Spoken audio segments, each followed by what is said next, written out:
Productivity Gladiator.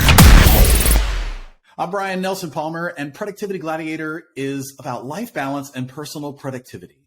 In this episode, I want to share top tips to manage stress in a hectic work environment. And I have the opportunity to bring with me today on the show, I have Katina and Patricia, who are the co-founders of Workr Beeing, which is all about this same topic, work-life balance. So for those folks who aren't familiar with Workr Beeing, could you describe Workr Beeing and how you guys are kind of related to this whole stress in the workplace environment? Sure. So Katina and I are actually friends from grad school, and we came together to build Workr Beeing to really talk about the science behind workplace wellness, work-life balance, burnout, all those good topics that we love to discuss. We both have our PhDs in industrial organizational psychology, so you can say we're experts in how people function at work and how they behave at work. And that's kind of the angle that we're coming at it from with Workr Beeing. And really, we want to make sure that people can take science-backed resources and information to make better and positive work environments. Well, my initial thought is, wow, that's amazing. And at the same time, my thought is, and at what point did you decide that that was the path that you wanted to take? I'd imagine, as 6-year-olds, you didn't think, oh my gosh, Workr Beeing is my dream. At what point did the road shift that direction? What brought you there? We definitely didn't think it when we were 6, I don't think. But when we were several drinks in at a wedding, we decided that it would be a really good idea for us to bring our passion for workplace wellness from a research perspective into the hands of employees everywhere. And so I think that when we decided that this was a path we were going to pursue was really when we saw that there was a problem in society that needed a research-based solution. And Patricia was hearing from her clients, and I was hearing from my students that there were sort of really basic wellness related problems at work that people were struggling to solve. And we knew what some of those low hanging fruit answers might be from the research and what we did in graduate school. And we thought that we should probably share the wealth and help other people to learn more about that too. Yeah. By the way, where does the name come from? Oh gosh, it was so hard to pick a name. We were tossing around all sorts of names. We had this whole activity where we picked a bunch of different words that are related to what we want to be discussing. And then just one day I randomly was like, well, if we're talking about workplace wellness, worker wellness, worker well-being, Workr Beeing, there we go. So kind of just playing with words until we got there. And then, we thought we were cool. So we just dropped and changed vowels around. Like a tech startup. That's awesome. So it wasn't totally a random name generator, but went with it. Inspiration from those places. That's cool. I like that. Yeah. Now what makes you guys different from, there's a lot of organizations out there that do training and stress management and the topics that we're talking about today and what you guys do. What would you say makes you guys just a little different from the others that are out there in the space? Yeah, I think what makes us a little different is honestly that we're nerds about data. We love data. We're really interested in understanding what the science and research have to say about these trends. And so what we do is we summarize what exists in the scientific literature in what we hope is a fun and exciting way. But really, I think our differentiator is that everything that we talk about is data-driven and science-based. And I think that makes us a little bit different because you can always count on us to keep you up to date in terms of what the scientific cutting-edge resources are that help people to understand how to support wellness at work. Nice. And we're also doing our own research. Yeah, that's true. I was just going to say, we're also doing good call. Patricia, great minds think alike, because I was just going to ask, are you doing the research or reporting on the research or both, it sounds like? Yeah, it's definitely both. So we're doing our own independent research, creating some really exciting new frameworks that we'll be coming out with soon, as well as taking what exists already in the literature and packaging it in a way that's not as boring as an academic journal. Yeah. Absolutely. And I've had a chance to go to their website. If you haven't checked it out sometime while you're listening or later on down the line, please do check out their resources. And they've got a lot for you on the website and the community that they have. So definitely check that out. But let's jump into our topic for today. We were going to talk about top tips to manage stress in a hectic work environment.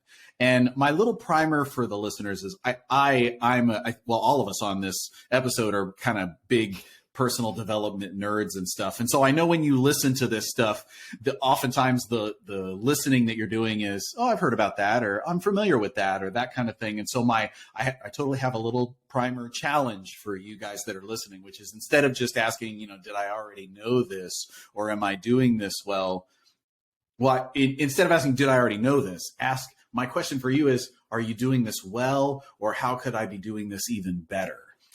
Because I'm excited. I've got a couple things I want to share, and I can't wait to hear what you guys are going to share. So as we're going through this and I'm listening to it later, I'm going to be asking myself, okay, how could I be doing that better?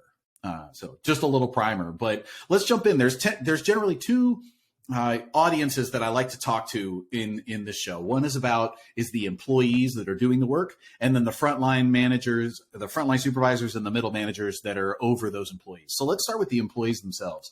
What would you guys say off the bat? What are top tips to manage stress that come to mind for you guys? I think to kind of kick things off, the first thing to manage stress is to be able to recognize the signs of stress. So there are physiological signs that actually accompany becoming stressed. When you're in the moment of feeling stressed, what happens is you get focused on the stressor.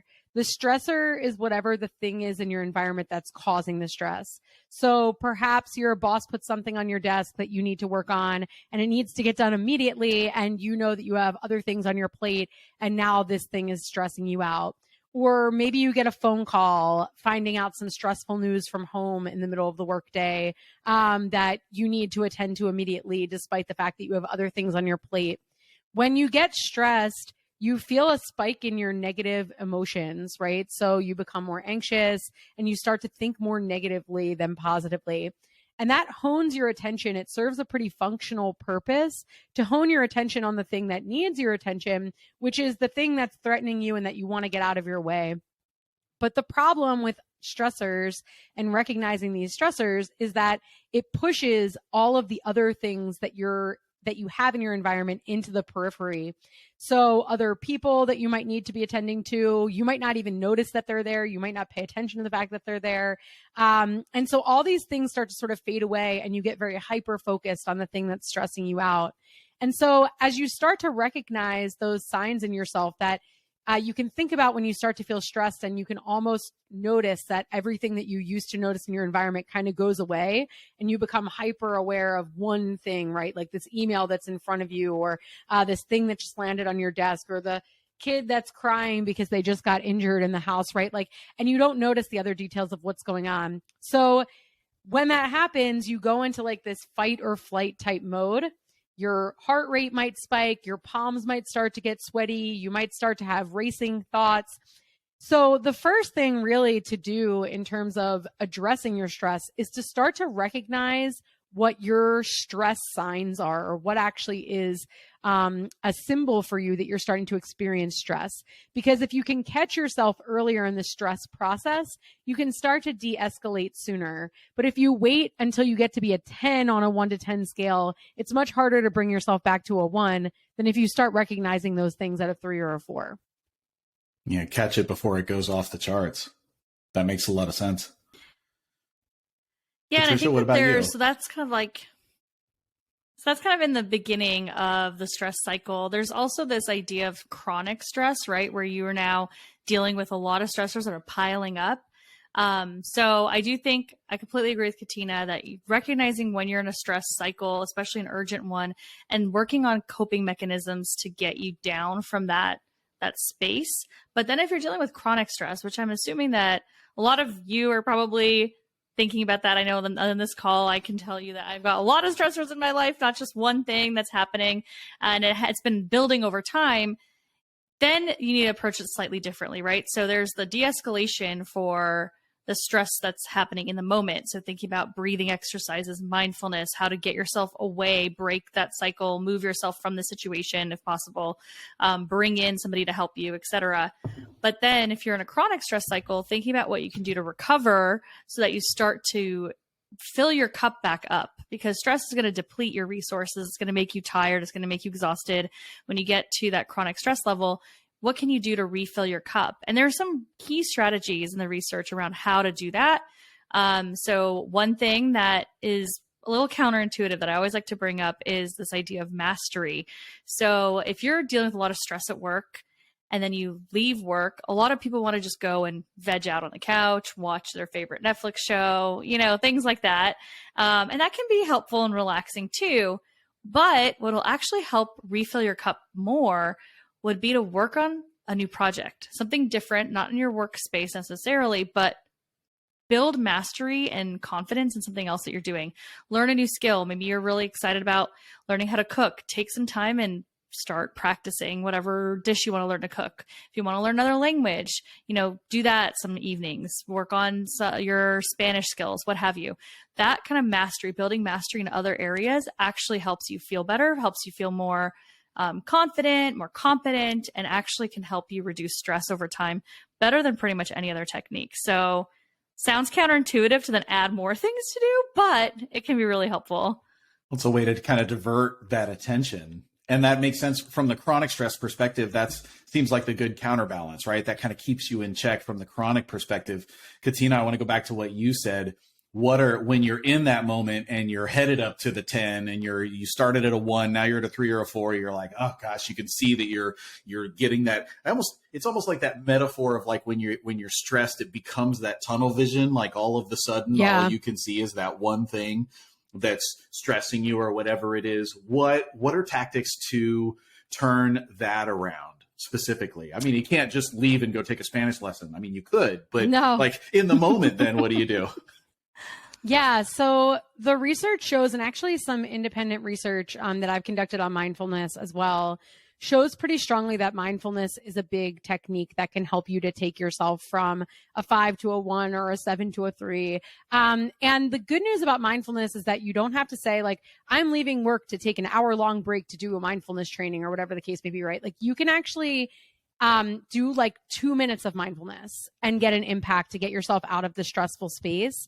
So a really quick hit of mindfulness through an app can actually help you to start to de-escalate. And the reason for that is because mindfulness actually does the opposite of what being in a stressful situation does.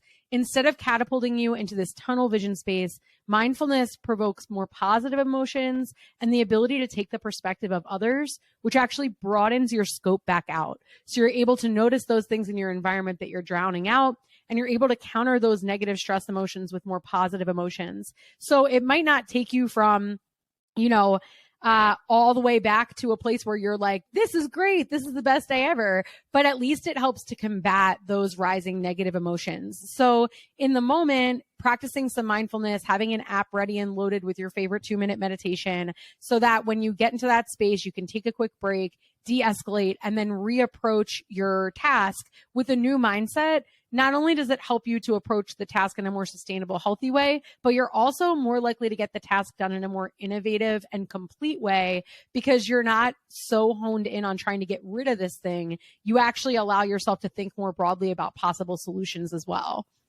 And when you say mindfulness now, some folks might have never even put their foot in the water of mindfulness necessarily. So, I mean, is it just, you talked about an app, or is it really meditation and breathing, or is there more to it, or what are the kinds of things you're referring to? Yeah, there are multiple forms of mindfulness that you can engage in, and they all kind of do the same thing, honestly. There's a body scan where you can draw attention to and try to keep your attention in the present moment by focusing on just how you're feeling in different parts of your body in the moment. That's supposed to just keep you, instead of like being really worried about what's coming next or what happened a minute ago. You get just very focused on what's happening to me right now. And that can be a useful way of centering yourself. But there are others that are more like meditations where you're really just focusing on, envisioning yourself walking through a trail. So there's like nature meditations. There's also breathing meditations where you're really just focusing on your breath.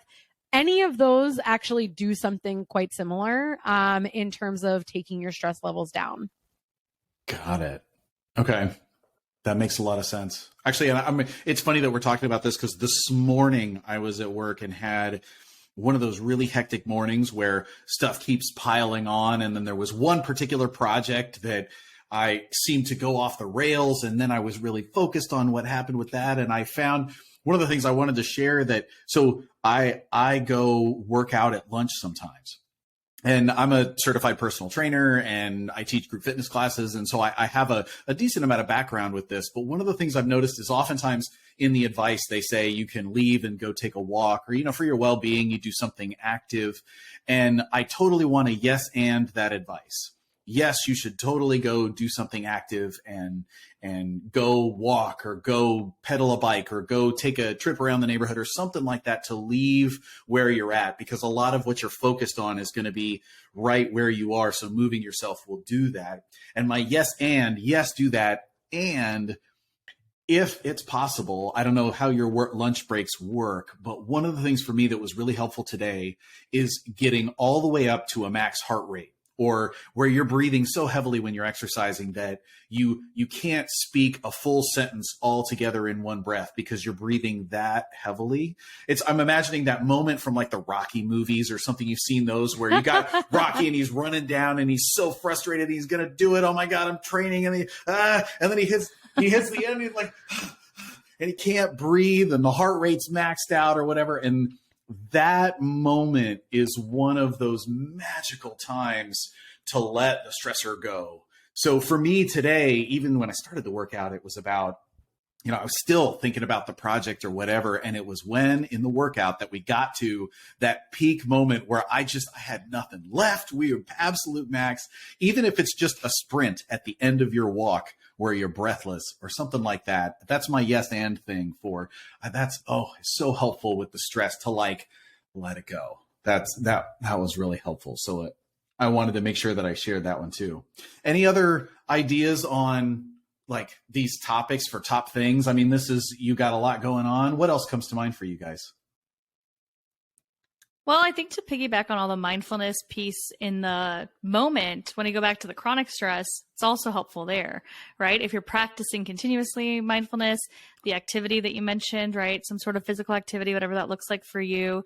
I think in your example, what you experienced, when you get to that point of breathlessness, you're no longer able to think about anything else but the present moment, right? Yeah. So you're kind of getting to a point of mindfulness because all you can think about is, how do I get my breath back? Thinking about your breath, thinking about relaxing your body. You're not thinking about what happened 2 hours ago or whatever. So that mindfulness piece, practicing that, getting better at it over time is really impactful for well-being overall. I think there's also social connection. We haven't touched upon that, but we know that having good social support, both at work and both at home or in your personal life, can be really helpful. So when you had a stressful day, going out with your friends for cocktails or dinner, or your spouse, partner, and being able to kind of decompress and have that support system will really help you kind of de-escalate that stress as well.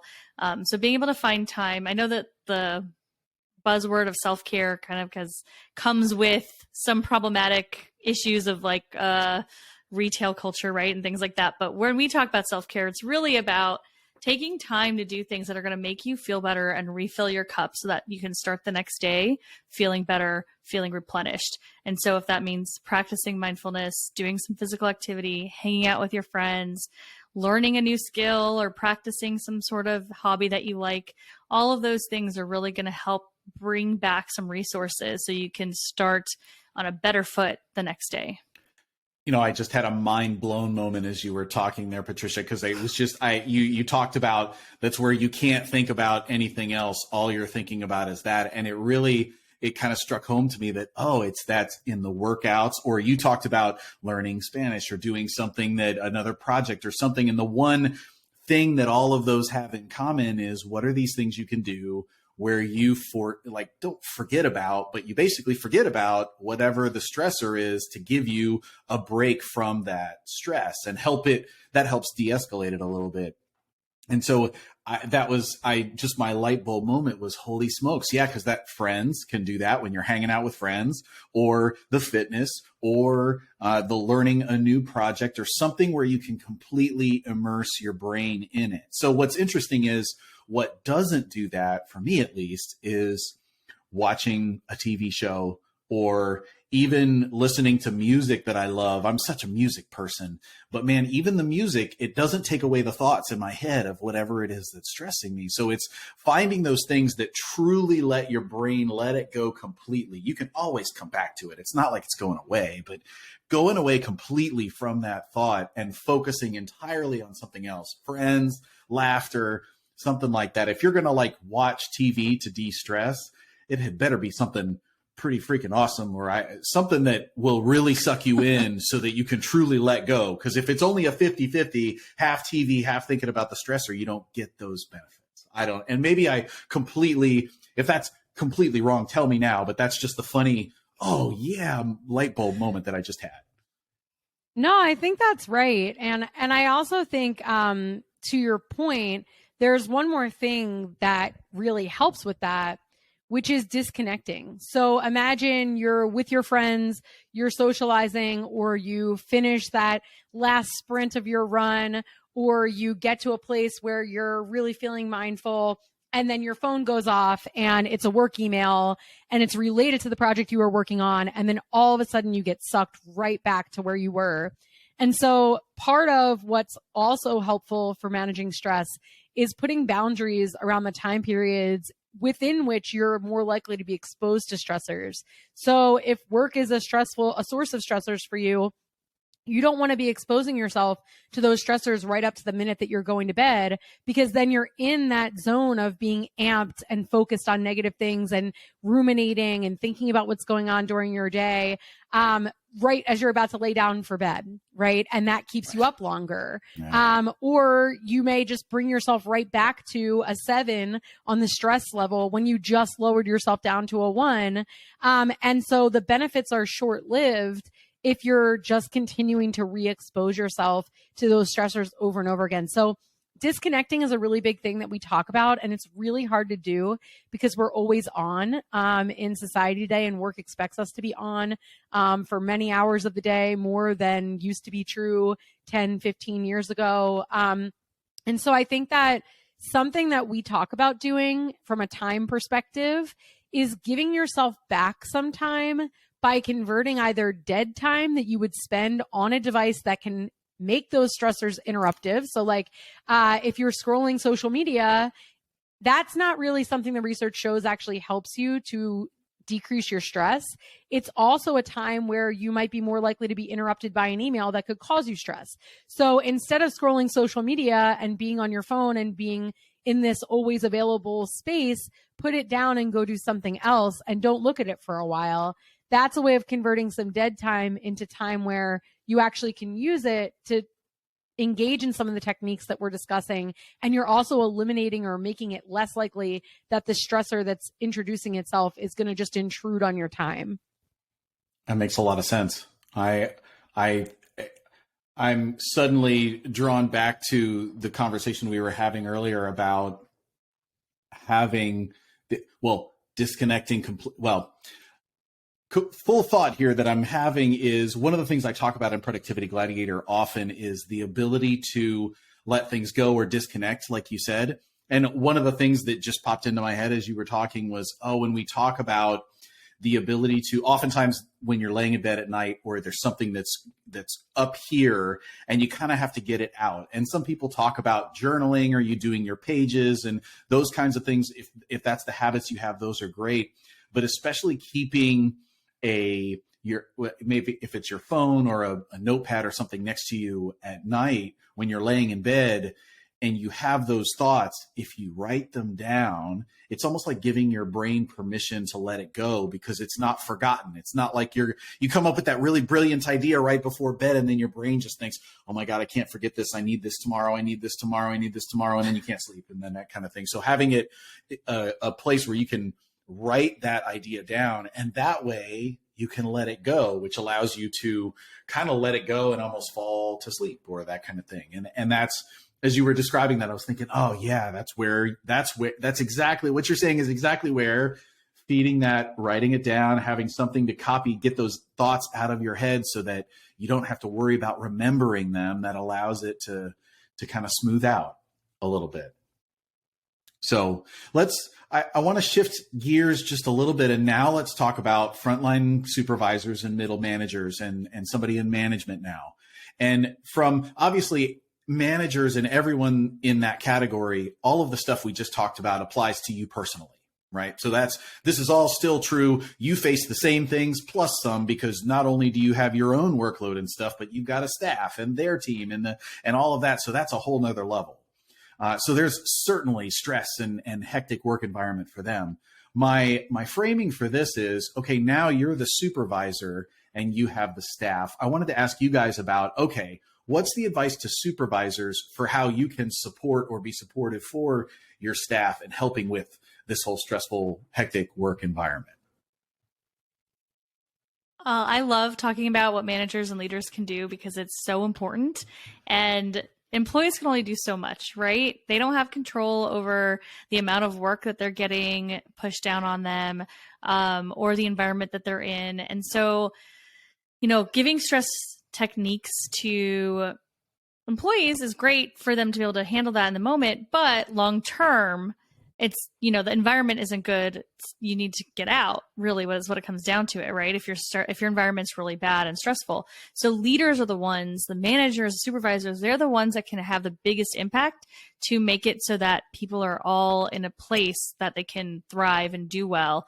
And so if you're a supervisor, if you manage a team, one thing that we're finding, so Katina and I actually are doing a lot of research right now around how you can lead for wellness in the best possible way. And one thing that we're finding over and over again is that the individualization of your approach is super important. So getting to know your employees, getting to know your team, what is happening in their individual lives, what is the support that they need. It's going to vary so much from person to person. If I am someone that has 3 kids and daycare times ending at different times and having to do all these pickups, that might be a big stressor on me, and working the 8 hours in a row, right? So maybe there's a way we can accommodate and fix things for that person. But then somebody else may have no children but have some sort of health issue that they're coping with. Or, there's always some individual circumstance, situation that's happening in personal lives that influences your work. You're not a separate person, right? You're a whole person that has a work life and has a personal life. So being able to work with that as a supervisor and understand where people are coming from and provide flexibility and some autonomy to your employees can go a really long way to help them manage their stress in an effective way. That sounds true. Katina? Yeah. And I think in addition to learning from your employees about what they need and then trying to be responsive to those needs is also role modeling good practices yourself. So when people look to their manager, they're understanding, what does it take to be successful in this company? And most people want to be successful at their jobs, right? They want to learn from the people around them, especially people who are in positions that they're role models, about what's acceptable here. What are the norms? What helps you get ahead, right? And so if the manager's saying, hey, you all make sure you disconnect during the weekends, don't send any emails, and we're not going to work on projects over the weekends, but then you're getting a bunch of emails from your boss over the weekend, you're feeling inclined to respond to those emails, right? You're feeling inclined to do work on those projects. And so you can't really say as the manager, well, I'm just going to send it when I feel like sending it, but don't feel like you need to reply, because people will feel like they need to reply. So something that we suggest managers do, if it is better for your well-being, for example, like let's say you're coping with some family struggles and really truly the most convenient, best time for your work-life balance to have gotten that stuff for the project done was on Saturday morning. Do the work, schedule the emails for Monday morning. don't put the pressure on people to have to respond Preach. back to you. Preach. Yes. Yes. Schedule send is amazing. Yes, Yes. use it. Yes. Absolutely. Yes, exactly. And like, vacation time, we've heard some in our research too. If you're saying to everybody, hey, I'm going to be on vacation next week, but I'm available all week long if you want to reach me, it gives people the idea that when they go on vacation, they have to mimic that and say, well, I know I'm going to be out for a week, but hey, I'm available anytime you need me, boss. And it starts a culture where now people aren't really actually on vacation because they're just working from a different place a little more sporadically than they do when they're on the clock. So I think with this boundary setting and also with talking about having a life, doing things outside of work, Patricia and I once interacted with a company and heard a story about a company that it was not while we were interacting with them, but the boss was so excited to tell people that a woman had her baby in the office because she was so dedicated to her job that she actually had her baby in the office. And this story got passed down by this boss as like an indicator of, in this company, we really get our hands dirty and all hands on deck and we all do what we need to do to make it happen. And what a terrible tone to set in a company for an expectation, right? And she would tell it like someone had their baby in the office, and any other person that you talked to in the company was like, someone had their baby in this office. You know what I mean? It was a completely different tone. Right. And so that's a very extreme example, but what kinds of stories or examples do you give of people who are successful? Do you talk about them as whole people, or do you talk about people who are successful as like hard driving, they're always here, they're up early, they're working late? Like, what are the exemplars or role models that you use of people who are successful in the company? Who are the people that you hold up as ideal employees? Because those employees are the people other people are going to look to, and that starts to shape your culture in a meaningful way. God, that's really true. You think about giving awards for the people who work the hardest, but if all you do is recognize the people who work the hardest and don't have good life balance and don't take care of themselves and don't, like Patricia said, have other hobbies or things or things that interest them or something, don't disconnect and all they do is work, work, work, then you kind of create this self-fulfilling prophecy in a way. That's really true. I'm also reminded of the fact that supervisors should also absolutely keep things relative when it comes to priority. Everybody's had that boss where everything's a fire all the time.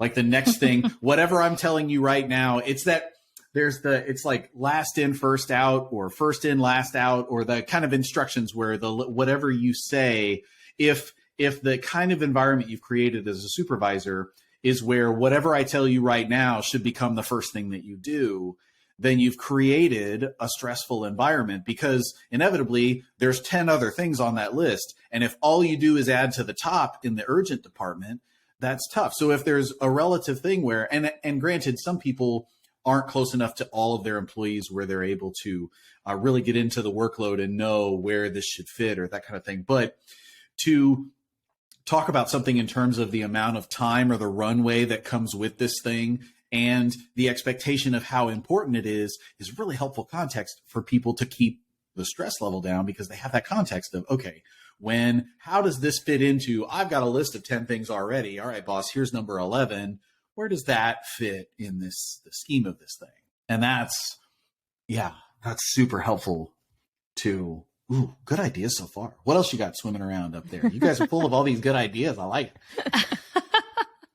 Well, I was going to actually piggyback on what you just said with the prioritization. I think obviously prioritization is crucial, and it kind of goes from the very top all the way down. Everyone needs to be on board with understanding what are priorities, what things might fall off based on workload, keeping workloads normal and appropriate. But like you're saying, if a manager doesn't know exactly what's on a person's plate at all times, make it so that employee is comfortable to come talk to you and say, hey, you just told me to do this.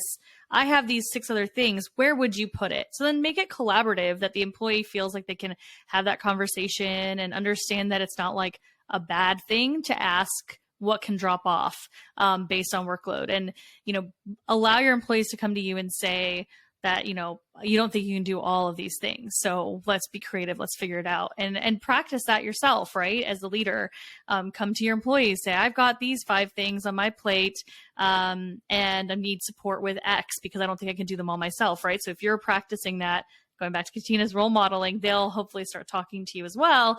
And then you can actually have really fruitful conversations around priorities so that you're not just adding, like you said, to that list, that never ending list that just gets stressful and people don't know where to go and how to start. So I think that's really important. The other thing I think for leaders is giving, it's kind of related. It's kind of getting to this idea of psychological safety where an employee should be able to push back.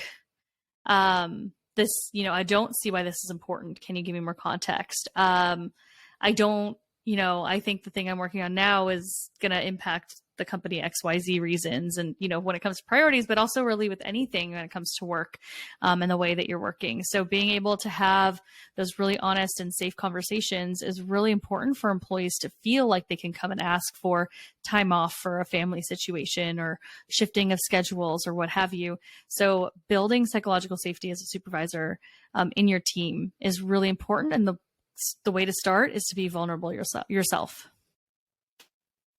So true. And, I would even say, I want to yes and with you there. Yes, exactly that. And the role modeling or sometimes you have to model that behavior up too. If you are the middle manager and you've got the boss above you, who's the everything's on fire all the time kind of boss, then you're going to need to go up to them and say, all right, I have 3 teams under me. And you've given me here's the 5 things that we're working on now. And you just gave 2 more. Where does that go in my list of things for all of these teams? And, it's more of a big picture conversation, but it's that focus, right? Because that you can't, it's that idea of fighting a battle on multiple fronts for all the military folks listening, or those, you're familiar with this metaphor where if you've got multiple fronts where you're battling, you're stretched more thin. But if you're able to help with the focus, what having that priority list does, whether it's up here at this level or down here where the troops are or whatever it is, having that focus on where am I battling? What's the number 1 front that I should be looking at, and 2 and 3, that is super helpful too. So sometimes it's modeling it up, not just down. That's going to be good for managers. Katina, you look like you wanted to get in here. No, I was just going to say as well with the comments around having conversations with your employees and really understanding what those priorities are, not just from your own perspective, but comprehensive perspective, and getting other feedback on what really is on fire. All of those things can be scary for managers to do, like opening up the door to say, I want us to talk more about our wellness or balance, and I want to make sure I'm getting this right, and I want to make sure I understand what your needs are.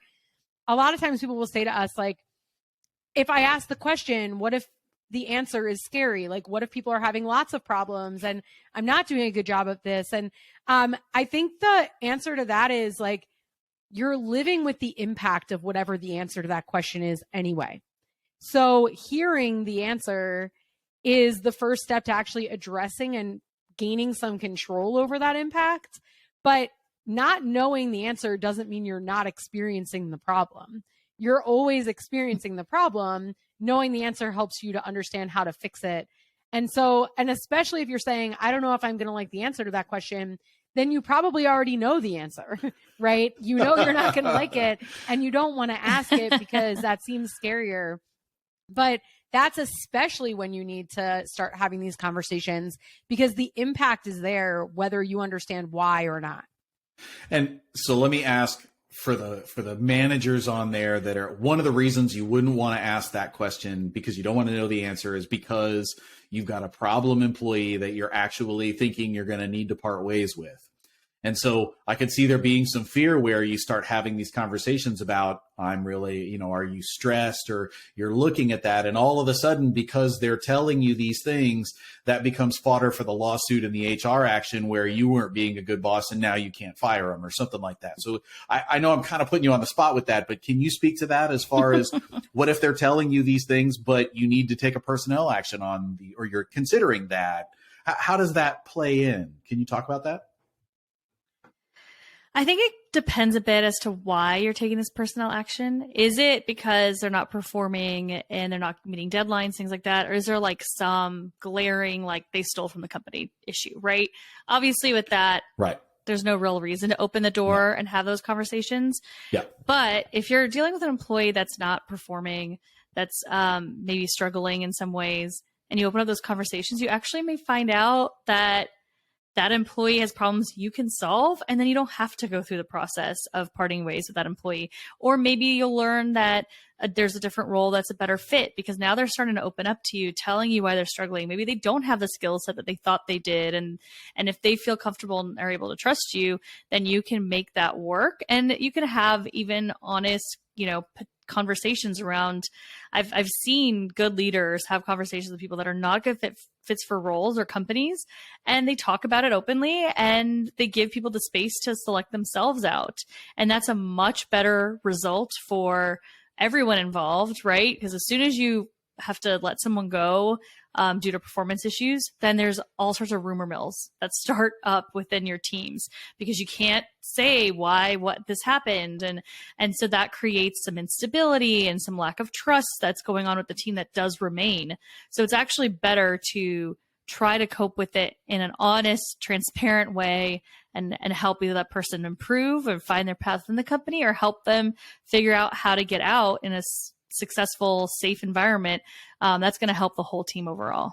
And you talked about performance issues and that kind of thing. I think even if you have an understanding of the stress and what that person's going through, that's not necessarily going to change the parameters of the personal improvement plan, the PIP, or whatever the thing is that you're looking at for that person. Mm-hmm. They still are going to have certain deadlines they're going to have to meet, something like that. And ultimately being understanding, I think one thing, so randomly, I used to be the general manager of several furniture stores down in South Florida. And one of the interesting things that I remember from employees and customers is that you can be stern and enforce the rules or whatever it is and still be nice. You don't have to be mean. If you're going to let somebody go or take an action, it doesn't have to be because you're mean. You can be very understanding.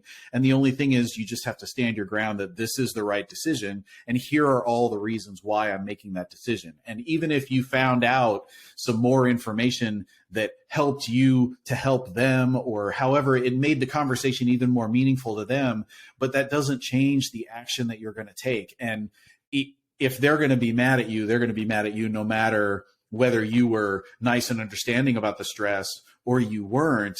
That's not going to change the outcome. So you might as well embrace the person and kind of get to know some of that too, because that's not going to hold you back or handcuff you from the action that you want to take, I think. Yeah, I think that's a good point. And compassion goes a really long way. And also our brains are wired to fill in gaps, right? So let's say you're having a performance problem with someone who looks the same as, or has the same name as, or reminds you of a person you know from your past. Like, you can start to fill in some details about, why I think this person's having a problem, because I bet at home this is happening, or I bet they're having a conflict with this person. We're not really actually that good at filling in blanks. And so when you're trying to decide why someone's having a performance problem, you're operating on your own speculation. And a really good way to understand why someone's having a problem is to ask them what's going on, right? And to ask them in a compassionate way. So I think a lot of times when people are having performance issues, they're looked at negatively by others. And so they're approached in a different way. And if you approach it by starting off with some compassion, saying, I know that it's your goal to do well, or I understand that everybody struggles sometimes to perform. My goal in this conversation is to understand what we can do to get you to a place where you feel like you can do your best, right? coming at it from the perspective of I'm going to assume that you want to do a good job. I'm going to assume that it's a barrier getting in your way and not you as a person that's incapable or bad or whatever. Coming at it from that kind of growth mindset, as opposed to hey, you're a bad employee, and unless at some point you stop being you, then I guess we're going to have a problem. The growth mindset helps you to approach the issue looking at it in a different way, right? And it puts them in a different mindset as well, because now they see it as, okay, well, let me describe to you the problem, and then there's a solution, as opposed to, I feel attacked as a person, and you know what? I guess we're just not going to get past this because I'm always going to be me, right? So it puts them in a different mindset to use some compassionate understanding that it's a situational factor, most likely, and not that they're just not good. Yeah, that makes a lot of sense, guys. So shifting gears off of the personnel actions, then that's kind of a negative. I don't want to end on that. That's not fun. It's like, I don't want to talk about stress as a reason to fire somebody. That is not how I saw this episode going. No, no. So I want to circle back then. What are some of the things that the supervisors and managers can do to very much help them maintain the functioning of their team? So I know we've already talked about the mindfulness and the meditation and supporting that, even if it's having moments or taking a 2-minute break or even doing a mindfulness exercise with your employees in the beginning of your weekly updates or something like that. That certainly tracks with that. The other thoughts that came to mind for me would be like, well, you certainly have to please support their fitness, their sleep, and their diet. In terms of like, if you've got a stressed out team and you buy them pizza, that's really not going to help everybody in the long run. Pizza is good. It's kind of a reward, but at the same time, good health and good fitness and good and having the opportunity to sleep and supporting sleep, supporting their mindfulness and meditation by asking them about it. Sometimes it's just having those conversations like, hey, talk about what are your routines, and being supportive. If they're going to try something new, hey, I'm going to try this new meal delivery service that will do, the healthy meal. I'm going to try HelloFresh or one of those names that's out there. Supportive, ask them how it went. How did it go? And be interested in their eating, their sleeping, and their fitness to see what that is. Because if it's important to you, it might be important to them. So that's just one example. Any other ideas come to mind for you guys on that?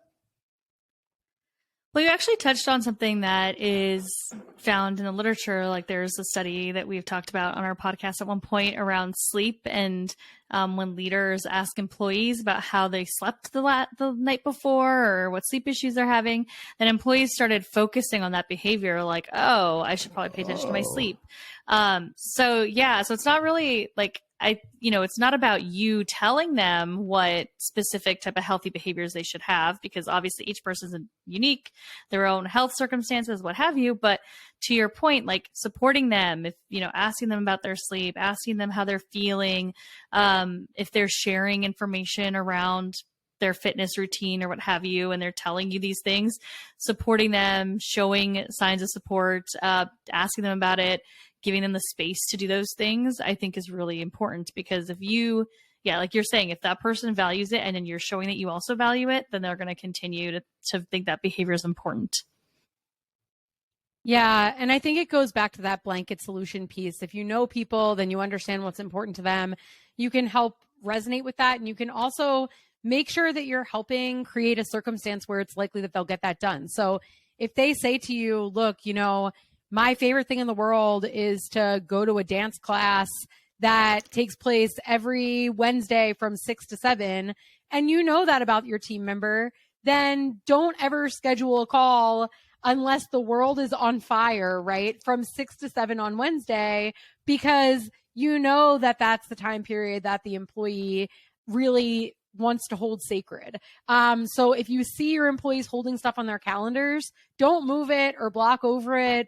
If you know that there are things that are important to employees, supporting it, normalizing, talking about things that happen to people outside of work. And denormalizing the culture of overwork that plagues a lot of workplaces. So I used to work in a place where the person in charge used to say, I don't believe anybody in the world actually needs more than 4 hours of sleep. And that normalizes a conversation around no sleep is better, right? So that means that I'm learning, if I send the email at 4:45 a.m., I'm going to be the star employee, right? So it sets these tones, but you can set the tone the other way to say, wow, I'm feeling great this morning. I actually got 9 hours of sleep last night, right? As a supervisor. That lets other people know that if they slept a lot last night too, they can say that and not feel like you're going to think they're less productive, because actually that person might be more productive the next day if they got a great night of sleep. So it's sort of flipping it around and saying, you're going to have a culture regardless. What culture do you want? Do you want a culture of overwork and sickness and people are not feeling their best? Or do you want a culture where people actually are human beings and are able to show up and perform and be enthusiastic and energetic? And that starts with the people at the top. For sure. Katina, as soon as you said that thing about sending emails at 4:45 or something, I immediately thought in my head, yeah, I'll send emails at 4:45 because I will schedule them to send at 4:45 and I'll be sleeping, but the emails will be going at that time because I am not going to be awake. To the boss. As long as the boss that wakes up at 4 a.m. is the only person on the email, I approve. Oh my goodness. Absolutely. Yep. That's that award you've been wanting because you work too many hours. There it is. Schedule send, guys. Yes, you just schedule some emails to go at 9 p.m., some to go at 4 all night a.m. long. Oh God. We're laughing about this because you should absolutely not do this. Please don't do this. Yes. That's just, oh man. Anyway, well, guys, here's what I love. First, I love that some of the stuff you're referring to is backed by science. I love that angle that you take with Workr Beeing. So please keep killing it at that. That is awesome. And referring back to the studies and such, I know for me personally, that's an area that I could be better in. Is a lot of this stuff I know from personal experience and from working with people and teaching these workshops and hearing from people. And so a lot of mine is based on that. And so I think it's really awesome and powerful that you guys have also this whole research angle to what you're doing. So you've inspired me there. So thanks for doing this, and thanks for the laughs in the chat today. I really appreciate it. Thank you so much. Yeah, we had a really blast. great. This was super fun. And if they want to know about Workr Beeing and how to find you guys and to connect later, you talked about a community. Talk a little bit about how they can connect with you after this. Yeah, you can find us on our site, workrbeeing.com. We've got all of our articles, podcast episodes, tons of resources for everyone. But we also do have this community, which you can find at workrbeeing.com/community. And basically, we have a lot of perks for folks, but the biggest one is we have a Discord community where people can come and share ideas and ask questions. And we're in there all the time, giving feedback and asking questions from our community as well. And it's been a really fun place for us to kind of grow and get to know people. And that I think has been very valuable for us and for the folks in the community so far. That's awesome. And I will drop the links to the Discord and to the website. And Workr Beeing has a very interesting spelling, so you'll see that in your episode notes as well. It's not just exactly the way you think it would be spelled. It's spelled the cute way because they're clever with their wordplay and all that stuff. So thank you very much. Thank you for joining me today. And to you who tuned in, thanks for listening to the podcast. Thanks for watching the video on YouTube or subscribing via email. If you would rather get this emailed to you whenever it comes out in a format you can read as well. But thanks for being a part of this whole Productivity Gladiator thing. I love this stuff and I love sharing it with you. So that's a wrap.